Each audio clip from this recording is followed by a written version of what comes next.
마리 테레즈가 질릴 무렵에 도라 마르라는 초현실주의 사진작가를 만나죠. 이 여인은 마리 테레즈랑은 외모도 그렇고 성향도 완전히 다릅니다. 이 여인은 일단 되게 지적이에요. 할아버지인가? 아무튼 가족이 이탈리아도 섞여 있는 것 같고 스페인도 있고, 도라 마르가 스페인어에 능통합니다. 드디어 프랑스어를 잘 못하는 피카소가 말이 잘 통하는 여인을 만난 거예요. 같은 예술가니까 예술적인 공감도 얻을 수가 있고 좋은 자극을 받을 수도 있는 거고, 실제적으로도 도라마르의 영향을 되게 많이 받습니다, 이 시기에. 그리고 도라마르 상당히 미인입니다, 이 여인도. 피카소가 돈이 점점 많아질수록 미모도 좀 더 여인들이 더 이뻐진다는 저 개인적인 생각. 아무튼 도라마르를 그렸을 때 대표작 중에 하나가 바로 이 그림이죠. 37년도 정말 혼란했던 그 시대에 스페인에서 내전이 있었죠. 그때에 피카소가 그림은 진짜 많이 그린 것 같아요. 도라마르와 교제했을 때가 나치가 파리를 점거했을 때거든요. 그때 좀 위협을 많이 느꼈습니다, 피카소가. 이때 도라마르와 만났던 거죠. 이 그림이 도라마르의 가장 대표작이라고 보고, 무심한 선 느낌도 그렇고 질감 느낌도 좀 약간 다르고 면분할한 효과도 있고, 비록 왜곡을 해서 그렸지만 이 여인의 성격, 캐릭터도 잘 전달이 된다는 점에서 이 그림이 정말 피카소가 그린 대표작 중에 하나가 아닐까. 여인 초상화 시리즈 중에 하나. 요 비슷한 그림 많습니다. 피카소한테 질투도 많이 느끼고 다른 여인한테 인기가 많으니까 약간 신경도 날카롭고 예민했다고 해요. 그런 점을 손톱 되게 날카롭게 그린 것도 있죠. 도라마르는 되게 싫어했대요, 자신의 그 그림들을. 저건 내가 아니다, 이런 말을 했대요. 하지만 피카소가 봤을 때 도라마르를 그린 거라서 이 여인의 성격까지 드러나지 않을까 싶어요. 그리고 요거 비슷한 시리즈 그림 중에 하나죠. 질감 처리가 되게 다른데, 요거 파스텔로 그렸나? 약간 질감이 다른 것 같아요. 시사 문제에 관심 많았고 피카소와 정치색이 같았대요. 피카소가 대표적인 공산주의자였죠. 실질적으로 공산당원이었습니다. 피카소의 한국에서의 학살 때 미국으로부터 공산주의로 낙인 찍혔다고 했는데, 콧구멍 파다 들켜 아닌 척하는 도라마르. 와, 재밌다. 이런 센스.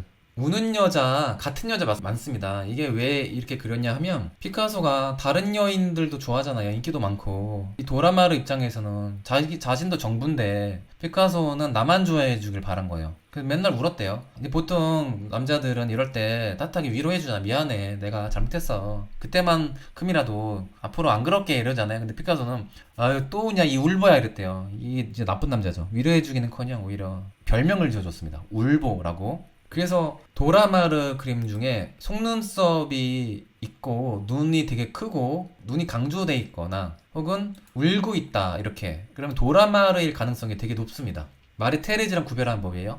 울거나 속눈썹 강조된 여인, 도라마르라고 구별할 수가 있는 거죠. 비주얼적인 충격이 되게 커요. 이것도 눈에다가 이거를 빵꾸를 뚫어놨어. 그러니까 시각적으로 되게 불편해. 이게 모더니즘의 미학이에요. 이게 더 이상 시각적으로 전통적인 아름다움이 미술이 아니라 시각적인 충격, 비주얼적인 쇼크, 불편함, 이런 것도 이제 미술이 되는 시대를 만들어 주는 거죠, 피카소가. 이것도 도라마르일 가능성이 많죠. 우니까 속눈썹, 울보는 도라마르, 이렇게 구별할 수가 있는 거죠.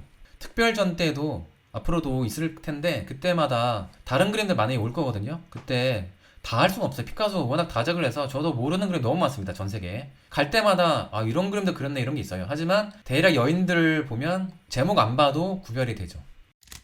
요 무렵에 게르니카도 그립니다. 정치색이 비슷하다고 그랬잖아요. 그래서 도라마르의 영향도 컸어요. 시사적인 문제에 관심 많으니까. 스페인의 내전, 피카소의 조국에 엄청난 비극적인 사건이 터지죠. 엄청나게 많은 스페인 사람들이 죽었죠. 특히나 스페인 북부에 파이스 바스크 주의 게르니카라는 마을에 히틀러 전투기 부대가 요 마을을 융단 폭격합니다. 그래서 요 마을이 완전히 잿더미가 됐어요. 이 사건이 유럽에 충격을 줬거든요. 히틀러와 프랑코의 만행이죠. 그 충격적인 소식을 접하고 만국박람회가 있었어요, 파리에서. 남은 기간이 50여일밖에 안 되는데 그 사이에 그린 겁니다. 습작도 되게 열심히 하고, 그 습작하고 그리는 과정을 여자친구 도라마르가 찍은 거죠. 그래서 도라마르의 피카소 습작 시리즈 사진도 되게 유명합니다. 요 그림에 관해서는 제가 자세한 설명 많이 했잖아요. 게르니카 못지않게 요 그림도 파리 피카소 미술관에서 메인이 된 작품이에요. 되게 유명한 작품입니다. 이 그림이 이번에 한국에 온 게 되게 의미가 있는 거죠. 제 생각은 그래요. 당시 우리나라의 미술계 파워가 센 분이나 혹은 이 그림 알았던 분이 좀 어필을 했으면 피카소 성향으로 봤을 때 충분히 우리나라에 기증을 했을 거라고 봐요. 왜냐면 피카소가 기증도 꽤 하거든요.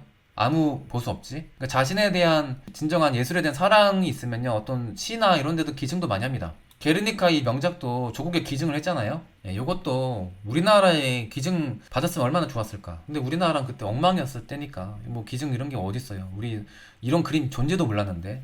우리 6.25라고 하죠. 우리나라에서는 주로. 근데 외국에서 한국 전쟁이라고 하죠. 그래서 한국 전쟁 발발하고 몇 개월 뒤에 자신의 조국 못지않게 십몇 년 뒤에 비슷한 사건이 터지니까 아무래도 공감대를 얻겠죠. 얼마나 비극적인 사건인지를 간접적으로 이 양민학사를 그린 건데, 이게 이제 피카소의 정치색이 공산주의자다 보니까 이 그림을 평가할 때 신청군 노근래 학살 특정 사건을 배경으로 했다는 주장이 있긴 해요. 근데 시기가 안 맞는데요. 디테일한 거는 파리에 전해지지 않았거든요. 피카소도 한국전쟁에서 양민학살이 있었다, 요 대략적인 이야기 듣고 자신의 상상력을 바탕으로 그린 거라고 보는 게 맞겠죠. 요 그림이 이 구도를 통해서 나온 작품이죠. 피카소가 스페인의 명작들 따라해 중이에요. 벨라스케스도 되게 많이 따라했고, 그 이후에 프란치스코 고야의 5월 3일의 처형 요 그림을 모마주해서, 구도 똑같죠. 고야는 오른쪽에 프랑스 군대가 스페인의 시민들을 학살한 장면을 그린 거거든요. 여기서 포즈가 다 똑같고 얼굴도 거의 가려져 있어요. 그래서 이걸 해석할 때 익명성의 양민학살이라고 많이 보는데, 현대 전쟁이 멀리서 총을 쏘니까 혹은 전투기로 사람을 죽이니까 핵폭탄 버튼 하나 돌리고 누가 죽인지도 모르잖아요. 그러니까 익명성의 전쟁이라는 의미에서 이 그림이 의미가 있다고 평가를 했거든요. 저는 그게 되게 와닿는 평가라는 생각을 했어요. 마치 이 흑사라는 군인들을 로봇처럼 그려놨잖아요. 몸에 마치 바주카포가 달려있는 것 같아요. 또 시대적으로는 또 맞지 않게 칼도 든 사람도 보인다는 거. 제목을 안 보면 이 전쟁이, 게르니카도 그렇지만 시대, 지역적인 배경을 다 떠나서 그런 한계를 정하지 않고 전쟁에 대한 주제를 그린 게 피카소죠. 게르니카가 유명해진 계기가 이 확장성이에요. 스페인 내전에만 한계를 진 게 아니라 스페인 국기를 안 그려놓다 보니까 전 세계 모든 전쟁을 반대하는 슬로건 같은 그림이 된 거죠. 반전 시위 할 때 게르니카를 걸고 시위를 많이 합니다. 게르니카까지는 아니지만 이 그림도 상당히 유명하다는 거죠. 특히나 우리나라 사람들이 가장 관심 가져야 할 피카소 그림이라고 보는데, 이 그림이 이전까지 관심의 대상이 아니었거든요. 90년대 전까지도. 왜냐면 이 그림 반입 자체가 국가에서 금지였어요. 사회주의자, 공산주의자의 그림이니까. 그러니까 정치색에 되게 민감한 그런 시대였잖아요, 옛날에. 그래서 이 그림은 금지 그림이었습니다. 제가 알기로 아예 책에 실리는 것조차 금지였을 거예요. 최근에 교과서에서나 나와서 사람들이 아는 것 뿐이지, 이전에는 존재 자체를 우리나라 사람들이 거의 몰랐습니다. 의미가 있죠. 그래서 우리나라 이 전쟁의 비극 역사를 피카소가 그렸다는 게 되게 신기한 거니까. 피카소가 이런 건 있는 것 같아요. 어떤 나라든지 간에 전쟁이 나면 얼마나 민간인들이 피해를 받는지, 특히 민간인 중에서도 아이와 여성들이 제일 피해를 많이 보잖아요. 어느 전쟁이나 아이들도 그냥 마구 이제 짓밟히고 죽이고, 여자들을 많이 강간하잖아요, 군인들이. 어느 전쟁이나. 그걸 아니까.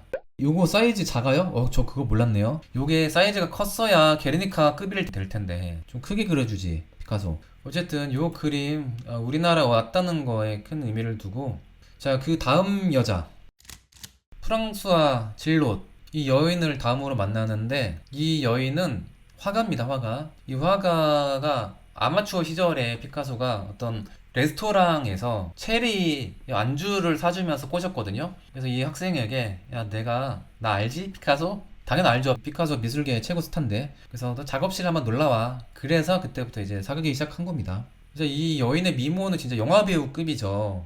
아까 농담처럼 말씀드렸지만 피카소가 점점 떼부자가 되면서 동시에 미모도 아주 올라간다, 그런 거죠.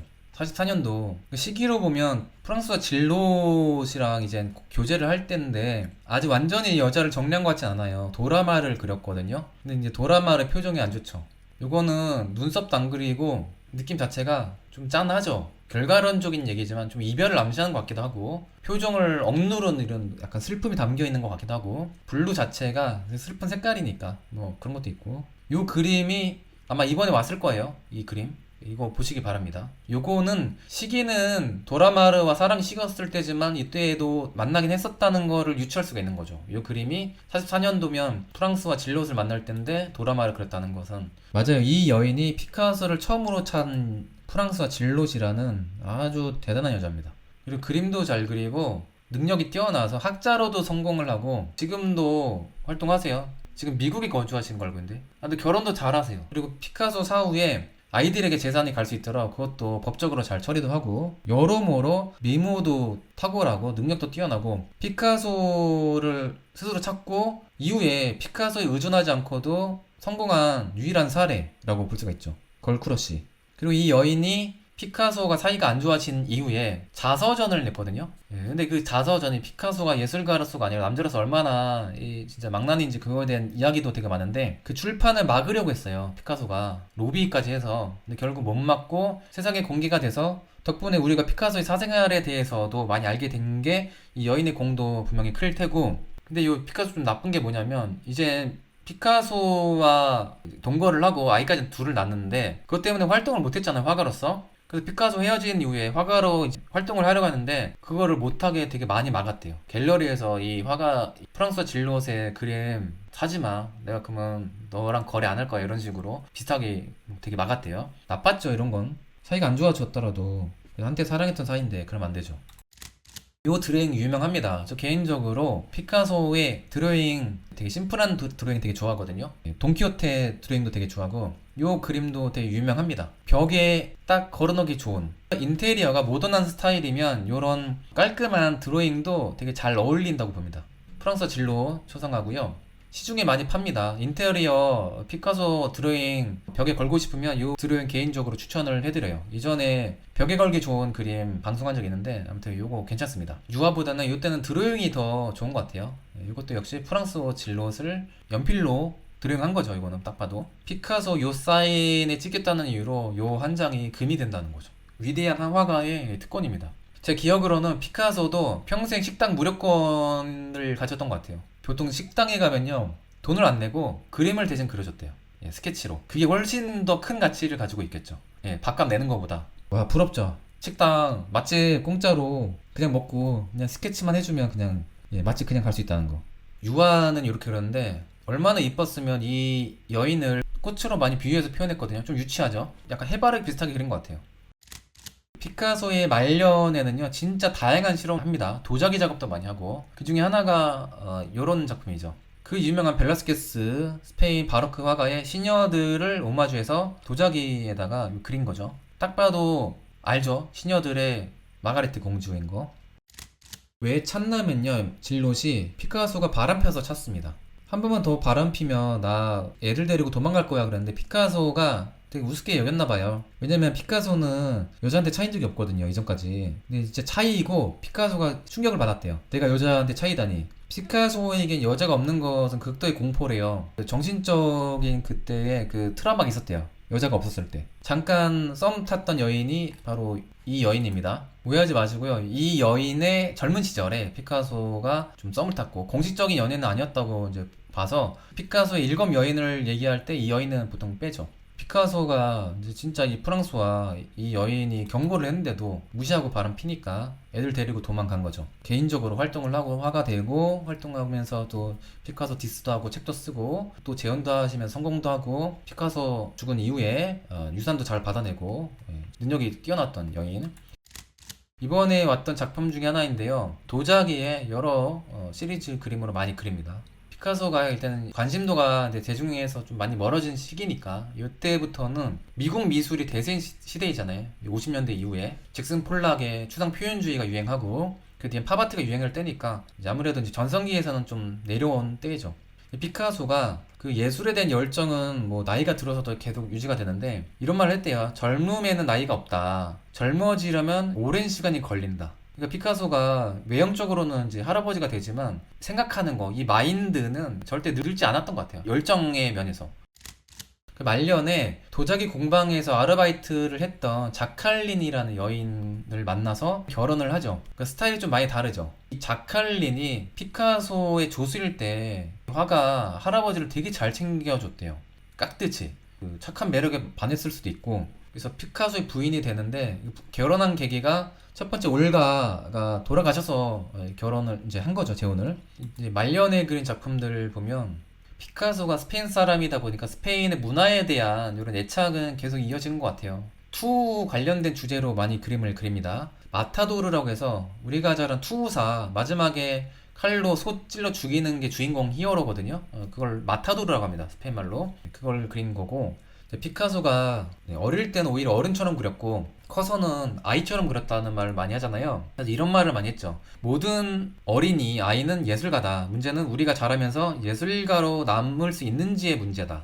그러니까 우리 어릴 때 생각하면 못 그린지 잘 그린지 생각하지 말고 과감하게 드로잉을 한단 말이에요. 예술가에게 이제 요구되는 드로잉이 오히려 이 현대미술에서는 그런 순수한 자신만의 개성적인 손맛이거든요. 저는 그림 가르칠 때마다 그런 걸 느낍니다. 스케치 드로잉 투어를 하면 간혹 전공자도 오시거든요. 제가 한 1시간 가르쳐서 사인하듯이 못 그려도 되니까 수정하지 말고 한 번에 긋는 이런 피카소처럼 드로잉 해보라고 하면 오히려 그림 처음 배운 분들이 선이 훨씬 더 매력적이란 걸 느끼거든요. 그래서 저는 이 말이 정말 공감이 가더라고요. 현대미술에서는 어른처럼 잘 그릴 필요가 없는 시대거든요. 이 정도 하고 마칠게요. 아무튼 수고하셨습니다. 저는 이한이었습니다.